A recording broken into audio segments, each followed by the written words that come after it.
말씀 봉독합니다. 먼저 데살로니가 전서 1장 1절에서 4절 말씀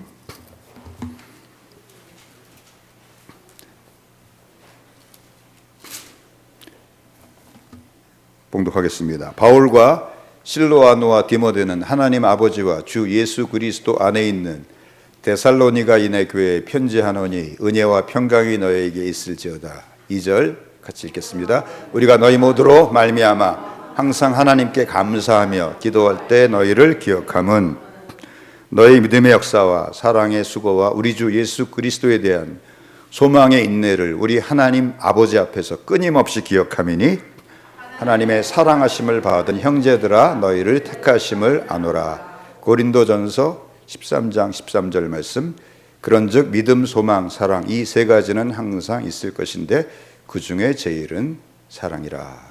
그리고 요한계시록 21장 1절에서 2절 말씀 보겠습니다. 또 내가 새하늘과 새 땅을 보니 처음 하늘과 처음 땅이 없어졌고 바다도 다시 있지 않더라. 2절.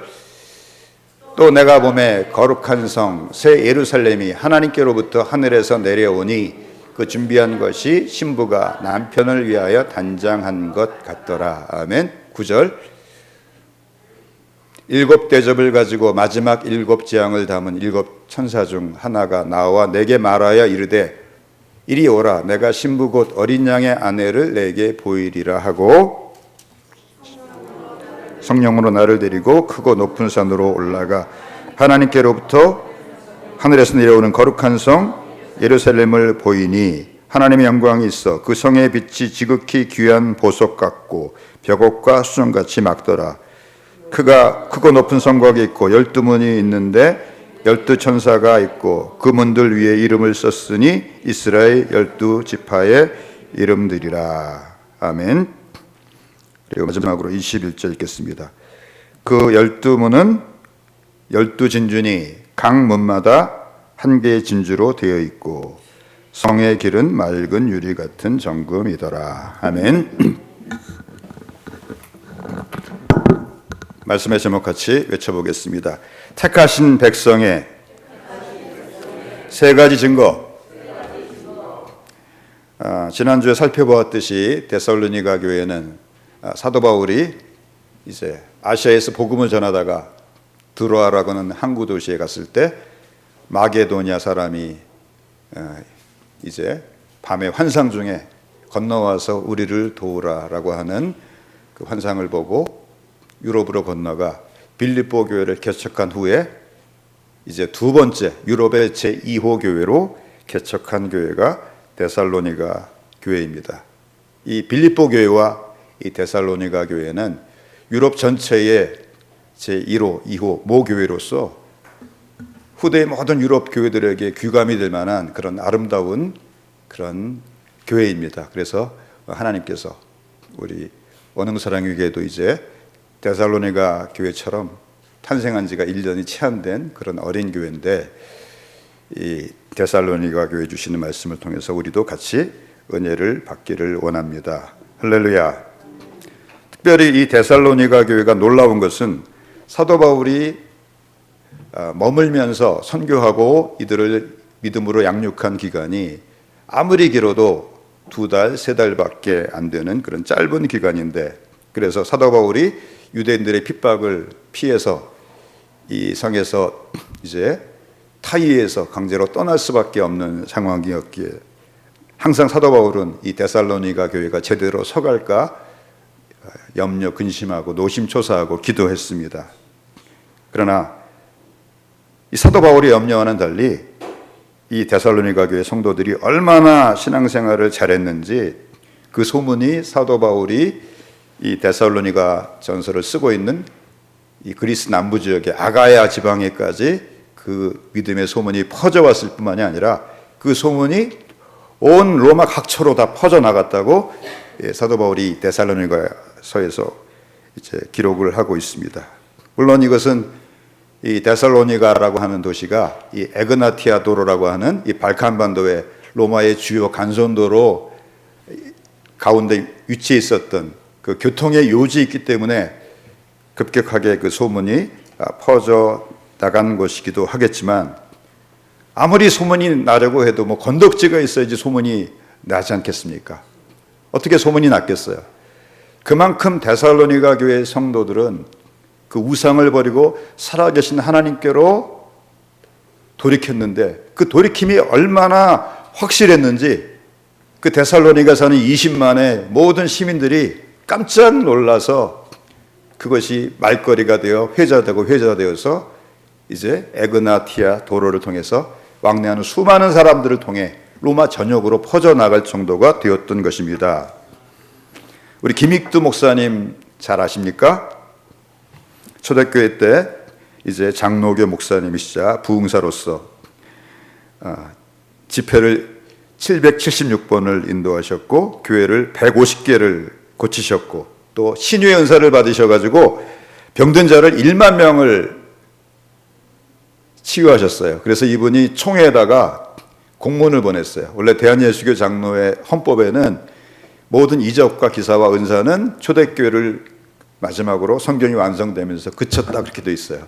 근데 이 헌법이 잘못되었으니까 고쳐달라고 하는 공문을 보낼 정도로 그 집회에서 1만 명이나 되는 병자들이 일어났어요. 그리고 그의 가마로 목사가 된 사람만 200명이 넘는데 그 중에 우리가 잘 아는 이 주기철 목사님이 계십니다.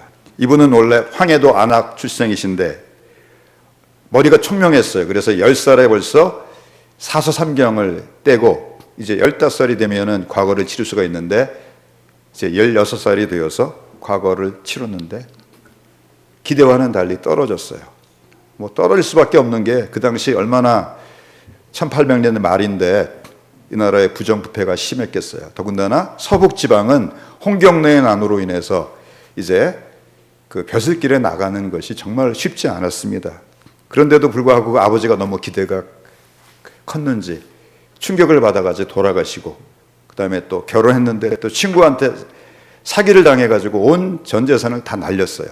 그때부터 이 그동안 착하게 살던 이 김익두가 이제 삐딱해지기 시작해가지고 날마다 이제 시장에 가서 술을 퍼먹고 이제 동네 어기 앉아가지고 사람들이 물건을 사가져 오면은 뺏는 거예요. 그리고 안 주면 그 집에 가서 막 장독대 두들겨 부시고 하는 그런 아주 파라코가 되었습니다. 그래서 그 별명이 김내놔라고 할 정도까지 되었습니다. 그래서 사람들이 얼마나 이 사람이 난폭했는지 오늘 제발 장터에 가서 이 김익두 안 만나게 해달라고 선왕당에 빌고 갈 정도까지 된 아주 그냥 막대 먹은 인생을 그가 살고 있었습니다. 그러나 그가 이제 스왈론이라고 하는 선교사를 통해서 예수 그리스도를 주와 그리스도로 영접하게 됩니다. 할렐루야. 그가 얼마나 확실하게 회개를 했는지 예수 믿고 나서 부고장을 돌렸어요. 과거에 김익두는 죽었다. 그래서 이제 친구 중에 정말 그를 죽었는지 시험해 보려고 그에게 그냥 물을 끼얹었대요. 그래도 그가 꿈쩍하지 않고 과거에 나 김익두는 죽었습니다라고 말할 정도로 그는 아주 과거와 확실하게 단전한 삶을 살았습니다. 그가 이제 전도에 특별히 열심을 냈는데 어느 날 이제 전도를 하다가 불량배를 만났어요. 그 불량배가 전도를 하니까 기분이 나쁘다고 이 김익두 목사님을 복날에 개 패듯이 두들겨 팼습니다. 이 김익두 목사님은 한마디 뭐 대꾸도 안 하고 그냥 매를 다 맞았어요. 다 맞고 난 다음에 이렇게 말을 했다고 합니다. 형님 다 때리셨어? 그래 다 때렸다. 왜 더 맞고 싶으냐? 그런데 형님 내가 누구인 줄 아시오? 내가 누군지 내가 알 게 뭐야? 형님 내가 김익두요. 그러자 그 쪼물하게 불량배가 그냥 사시나무 떨듯이 떨면서 제발 한 번만 용서해달라고. 그러자 이 김익두 목사님이 이렇게 얘기를 했다고 합니다. 형님 예수는 내가 믿었고 구원은 형님이 받았어. 내가 예수 안 믿어서 당신 죽었다는 거죠. 당신도 예수 믿고 구원받으라고 전도를 했다는 일화가 전해집니다. 제가 왜 지금 김익두 목사님 얘기를 했겠어요? 김익두 목사님 그 회심의 이야기가 얼마나 확실하고 놀라운지 제가 지금 그 소문을 듣고서 지금 제가 거의 100년 가까이 지났는데 제가 지금 그분 얘기를 하고 있죠. 그런 것처럼 데살로니가 교회 성도들은 정말로 그 과거의 우상을 섬기던 모든 죄악으로부터 너무나 확실하고 너무나 분명히 돌이켰기 때문에 그 주변에 살던 모든 데살로니가 교회 시민들이 정말 기절할 수밖에 없을 정도로 그렇게 놀라운 변화를 그들이 받았던 것입니다. 할렐루야.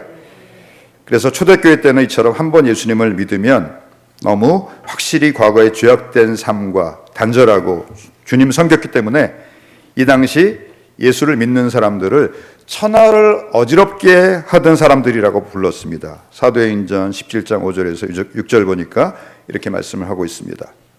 그러나 유대인들이 시기하여 저자의 어떤 불량한 사람들을 데리고 때를 지어 성을 소동하게 하여 야손의 집에 침입하여 그들을 백성에게로 이끌어내려고 찾았으나 발견하지 못하매 어떻게 했어요? 야손과 및 형제들을 끌고 읍장들 앞에 가서 소리질러 이르되 천하를 어지럽게 하던 이 사람들이 여기도 이르매. 사도 바울과 그 일행들을 뭐라고 불렀어요? 천하를 어지럽게 하던 이 사람들이라고 불렀습니다. 여기 어지럽게 한다는 말이 아나스토토라고 하는 동사인데 난을 일으키다, 소요를 일으키다 그런 뜻이에요. 그래서 사도행전 21장 38절에 보니까 그러면 내가 이전에 소요를 일으켜 자객 4,000명을 거느리고 광야로 가던 애굽인이 아니라라고 사도 바울에 대해서 로마의 천부장이 신문하는 그런 이야기가 여기 나옵니다. 여기 소요를 일으킨다는 말이 천하를 어지럽게 한다 하는 그 말이에요.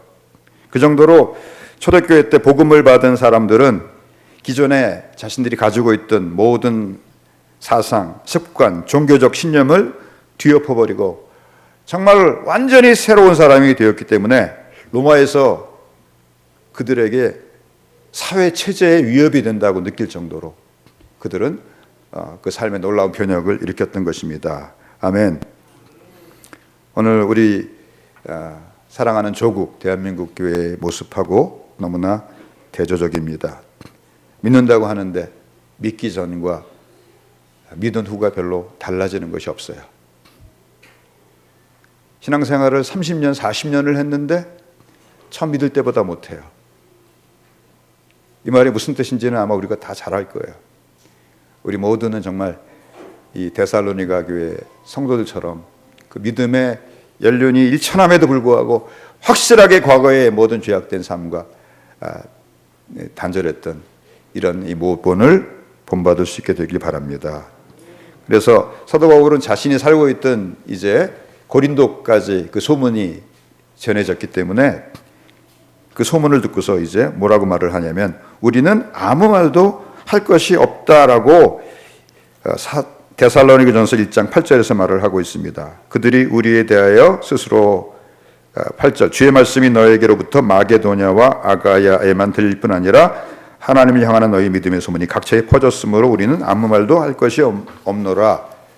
더 이상 무슨 내가 너희들에게 이렇게 하라 저렇게 하라 말하면 잔소리가 될 것처럼 느껴질 정도로 사도 바울은 이제 그 데살로니가 교회 성도들의 믿음에 대해서 더 이상 우리가 아무 말 할 것이 없을 정도로 너희들이 신앙생활을 잘하고 있다. 그렇게 칭찬을 하고 있는 것입니다. 할렐루야. 우리 원흥사랑의 교회 성도들 이제 우리도 이제 이곳에 교회가 세워진 지 6개월 채 안 됐는데 이런 칭찬받는 우리 모든 원흥사랑의 교회 성도들 되시기를 바랍니다. 무엇이 그처럼 사도 바울의 마음에 이 데살로니가 교회의 성도들이야말로 하나님이 택하신 백성이라고 하는 확신을 주었습니까? 그가 그냥 어떤 느낌으로 말하는 것이 아니라 하나님의 말씀에 근거해서 판단하고 있는 거예요. 왜냐하면 택하신 백성에게는 세 가지 증거가 있는데 그 세 가지 증거가 모두 이 데살로니가 교회 성도들에게 나타나고 있었던 것입니다. 마치 리트머스 시험지로 산성과 알칼리를 이렇게 시험을 해보면은 산성이면 빨간색이 나오고 알칼리면 파란색이 나오듯이 그처럼 이들에게는 분명한 택하신 백성이라고 하는 세 가지 증거. 첫 번째 믿음, 두 번째 사랑, 세 번째 소망이라고 하는 이 세 가지 증거를 가지고 있었던 것입니다. 할렐루야. 첫 번째, 그들에게는 택하신 백성의 증거인 믿음을 가지고 있었어요. 할렐루야. 데살로니가전서 1장 8절에 보니까 이렇게 말을 하고 있습니다. 주의 말씀이 너희에게로부터 마게도냐와 아가야에만 들릴 뿐 아니라 하나님을 향하는 너희 믿음의 소문이 각처에 퍼졌으므로 우리는 아무 말도 할 것이 없노라.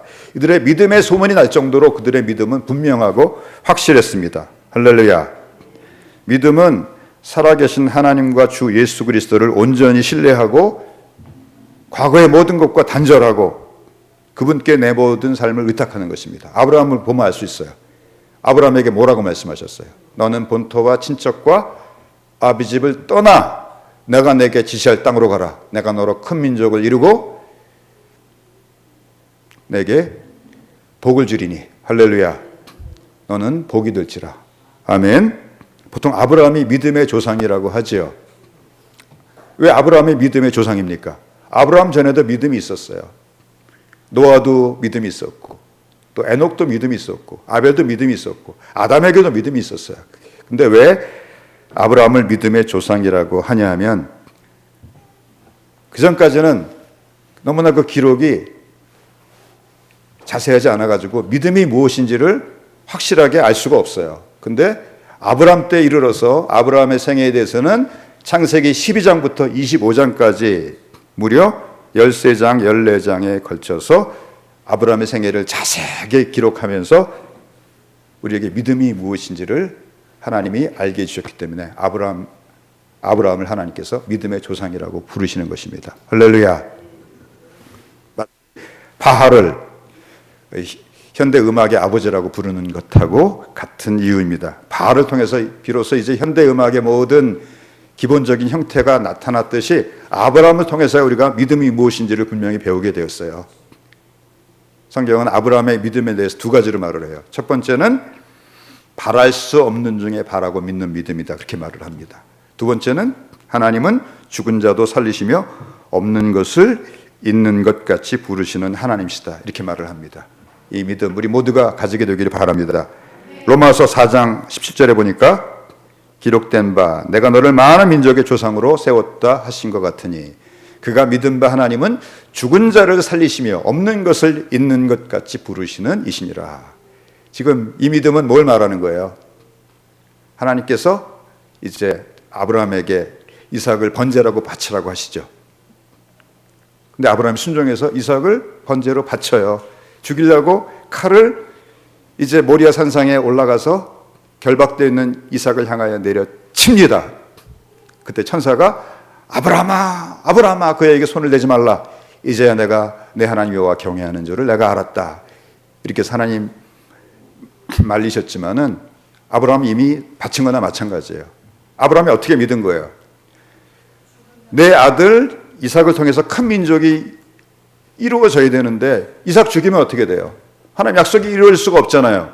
이루어지려면 어떻게 해야 돼요? 하나님께서 내가 이 번제라고 하는 것은 죽여가지고 각을 떠서 다 태워버리는 거예요.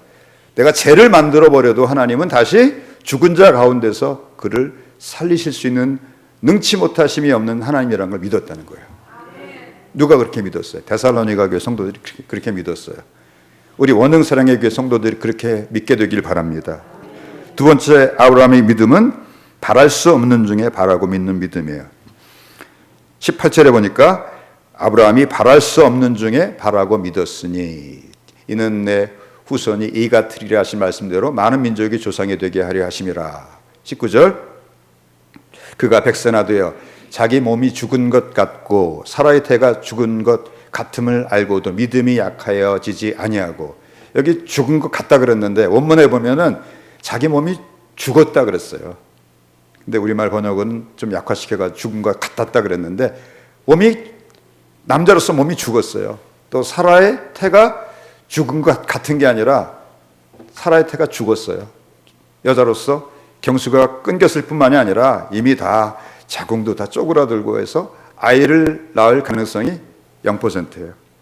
그런데 어떻게 믿었어요? 환경은 바랄 수가 없어요. 그런데도 바라고 믿었어요. 왜냐하면 하나님이 네 자손이 반드시 이삭으로 말미암아 하늘의 별처럼 많아지고 바닷가의 모래처럼 많아진다고 약속하셨기 때문에. 할렐루야. 근데 이런 믿음이 그냥 주어져요? 많은 시련을 통해서 주어지는 거예요. 아멘. 그래서 믿음의 길에는 많은 환란이 있습니다. 아브라함도 얼마나 많은 시험을 당했어요. 부인을 빼앗기기도 하고,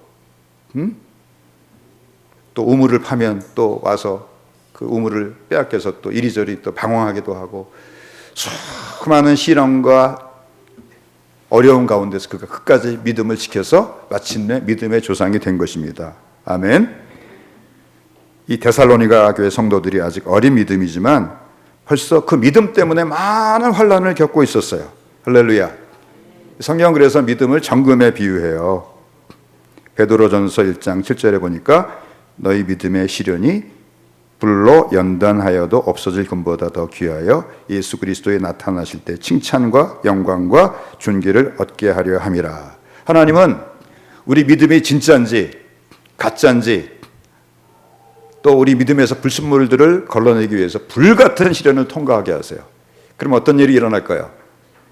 우리 믿음에서 불순물들이 다 녹아서 금은 밑으로 가라앉고 불순물은 뜨는 것처럼 불순물들이 조금씩 사라져 가는 것입니다. 할렐루야.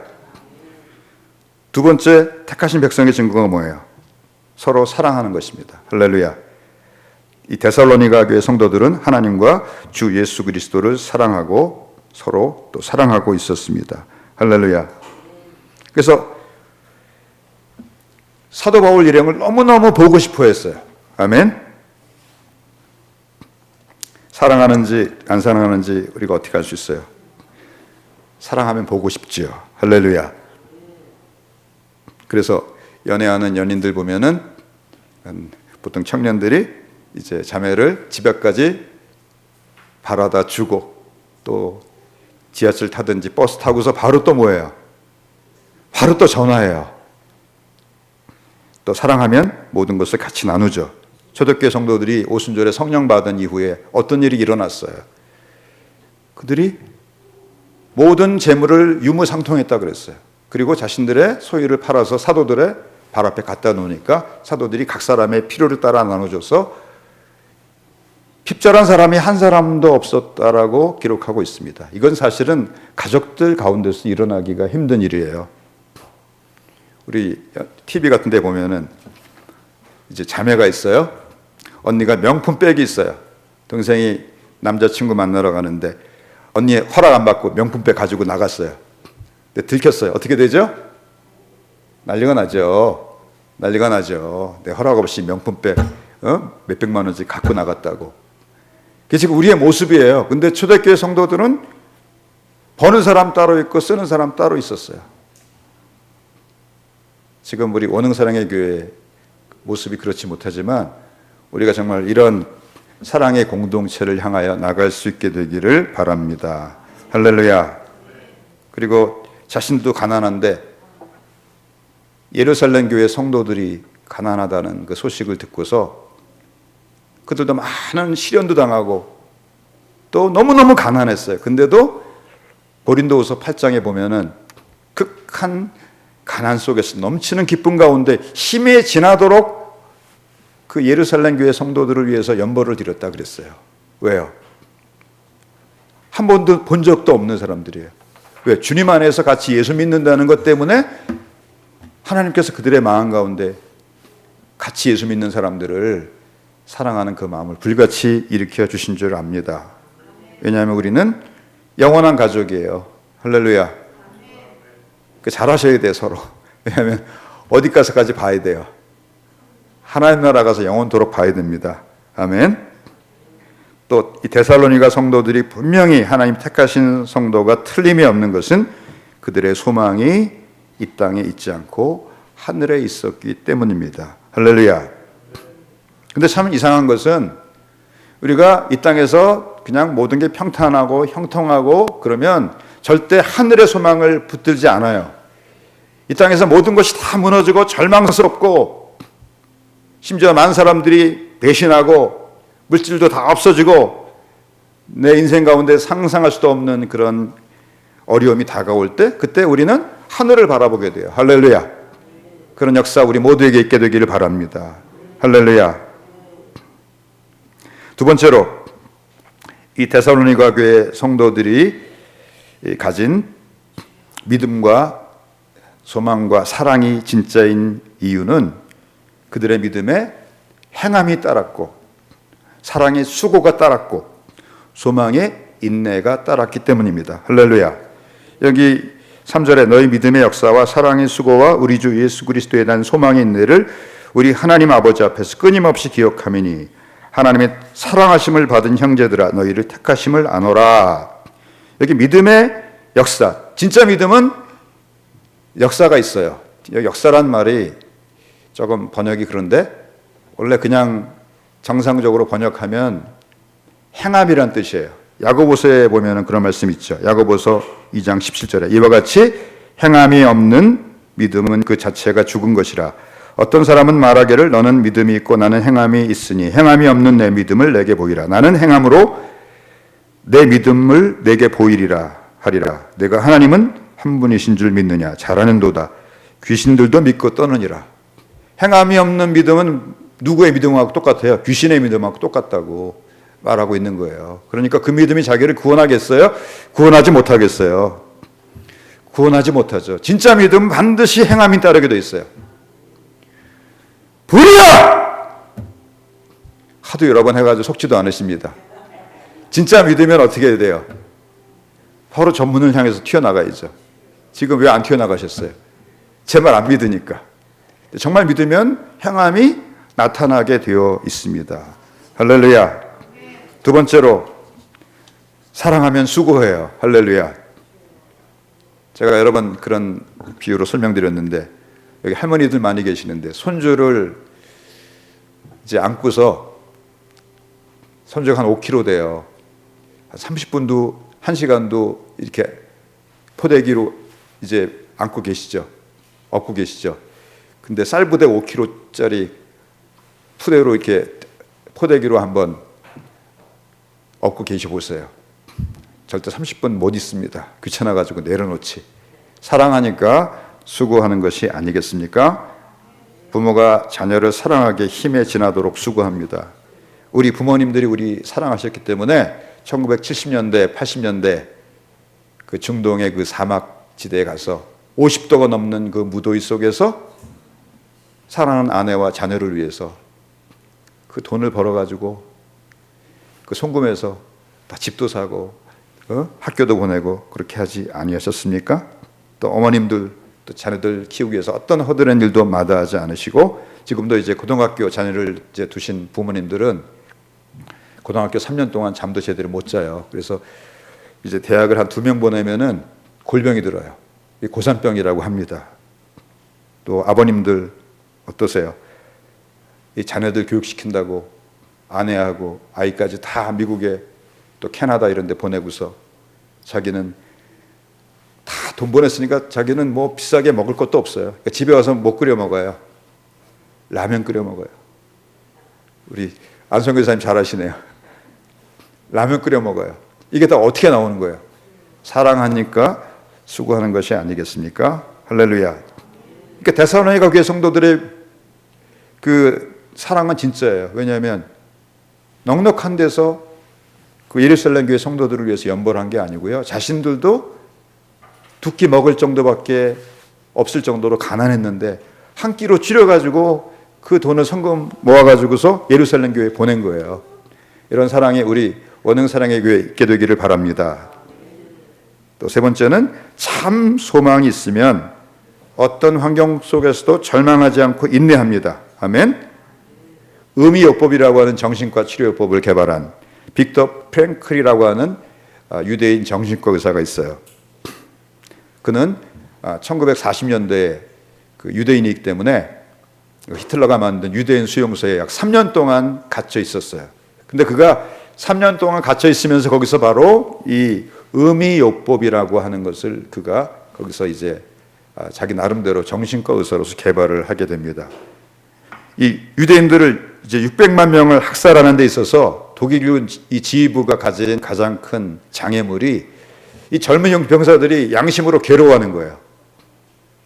아무리 그래도 그렇지 가스실로 사람들을 막 보내는데 괴롭지 않겠어요? 그래서 그들의 양심을 무마하기 위해서 아주 고도의 심리적인 어떤 한 방책을 그들이 강구해냅니다.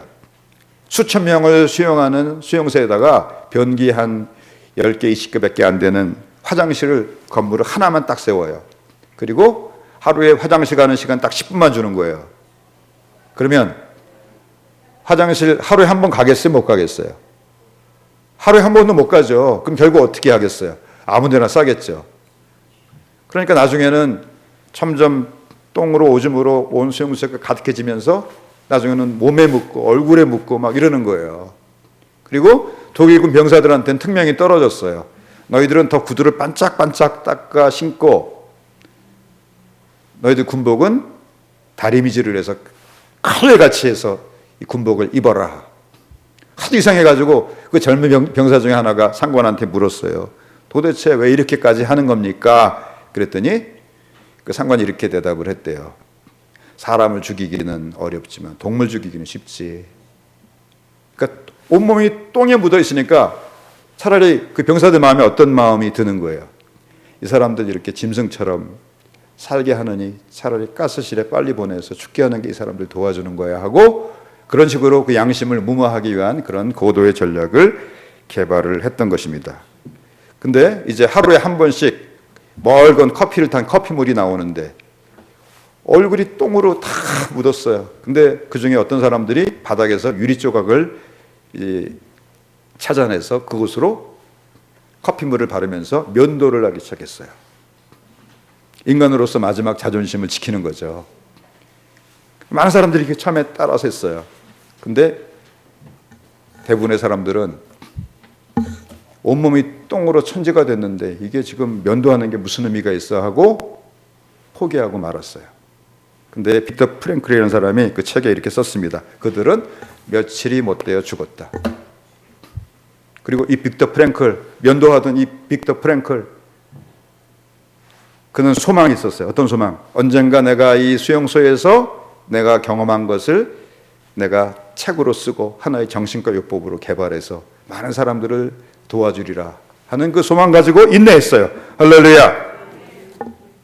이처럼 세상의 소망도 인내하게 만드는데 정말 우리가 하늘의 소망을 가지고 있다면 우리는 어떤 절망스러운 환경 속에서도 인내할 수가 있는 줄 압니다. 할렐루야. 내 믿음에 정말 행함이 있는지, 내가 사랑으로 수고하는지, 소망으로 인내하는지 자신의 믿음을 점검해 보시고, 다 부족한 부분들이 있을 것입니다. 이 부분들을 하나씩 또 주님 앞에 회개함으로 또 채워가시는 우리 모두가 되기를 바랍니다. 세 번째는 택함받은 성도들의 믿음의 역사와 사랑의 수고와 소망의 인내를 통해서 우리가 장차 들어가게 될 하나님의 나라인 거룩한 성 예루살렘 성이 지어져 간다는 거예요. 할렐루야. 요한계시록 21장 1절과 2절을 봅시다. 요한계시록 21장 1절과 2절.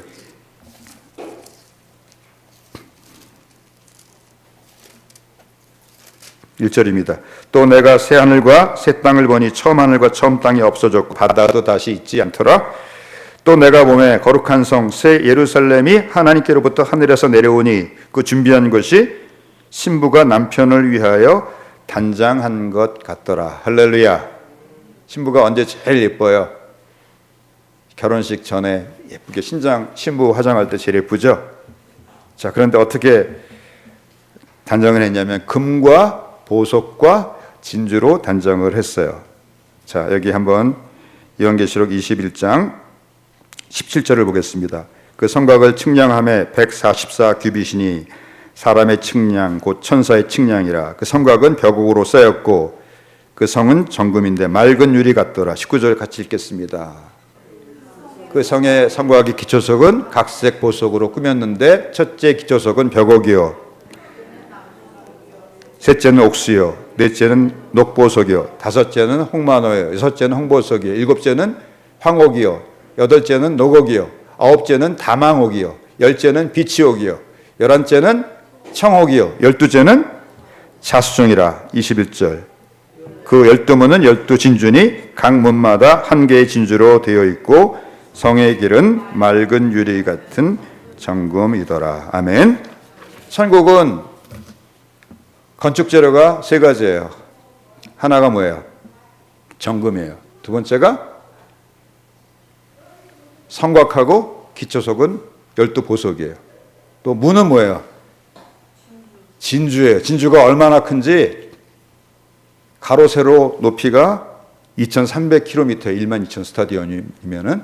그러면 높이가 2300km짜리 건물이면은 문도 최소한 한 100km는 높이가 되지 않겠어요?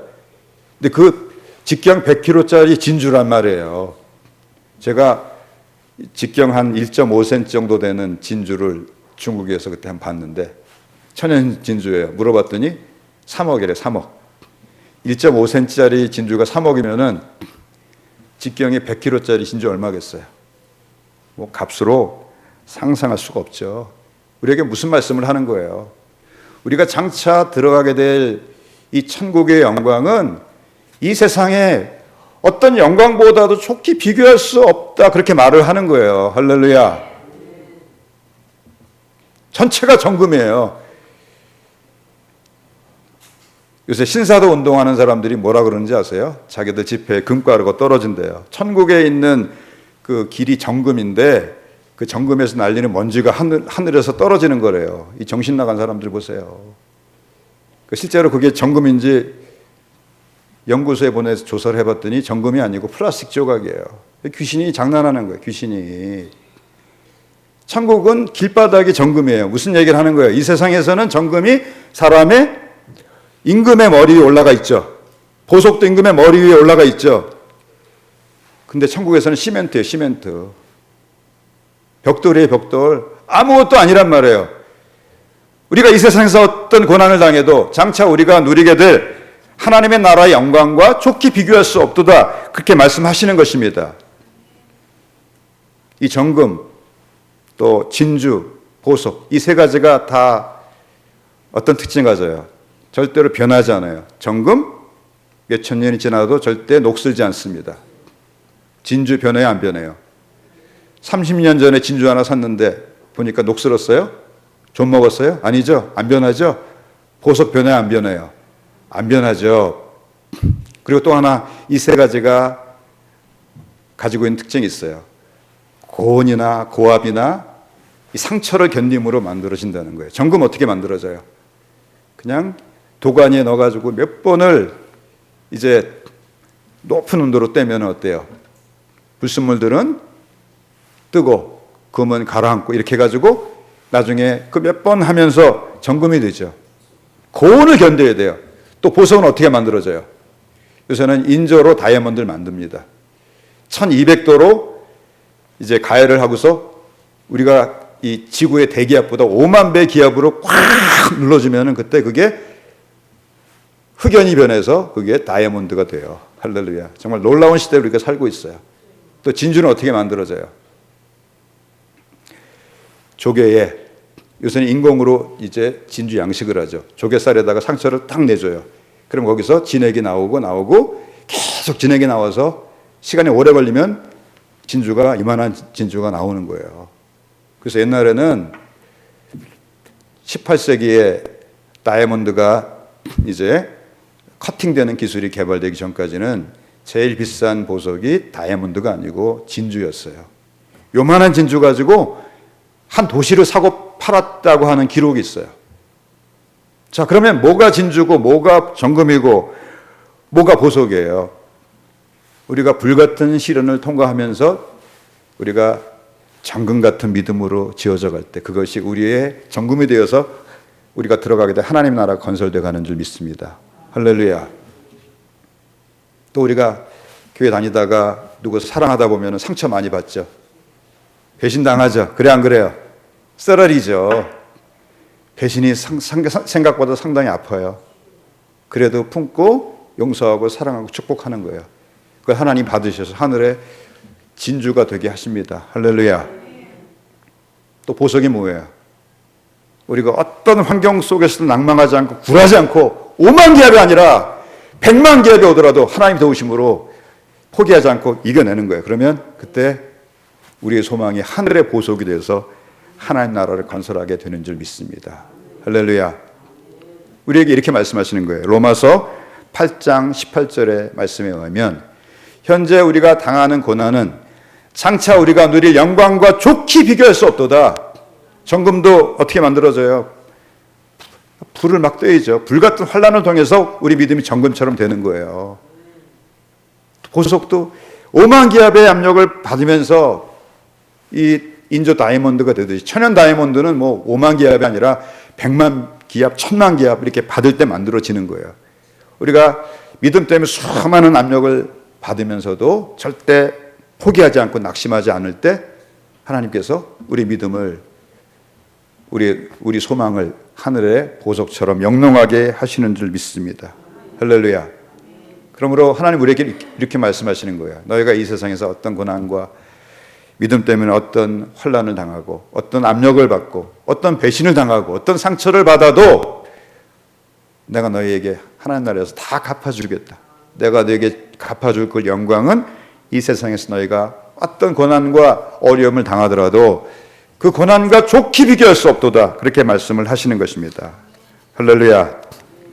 마지막으로 여기 보니까 이상한 말씀이 한 가지가 있어요. 21장 9절. 7 대접을 가지고 마지막 7 재앙을 담은 7 천사 중 하나가 나아가서 내게 말하여 이르되 이리 오라. 내가 신부 곧 어린 양의 아내를 내게 보이리라 하고. 10절. 성령으로 나를 데리고 크고 높은 산으로 올라가 하나님께로부터 하늘에서 내려오는 거룩한 성 예루살렘을 보이니. 우리가 어디 들어가죠? 거룩한 성 예루살렘 성에 들어가죠. 근데 여기는 지금 뭐라고 말을 하고 있냐면 거룩한 성 예루살렘 성이 예수님의 아내래요. 교회래요.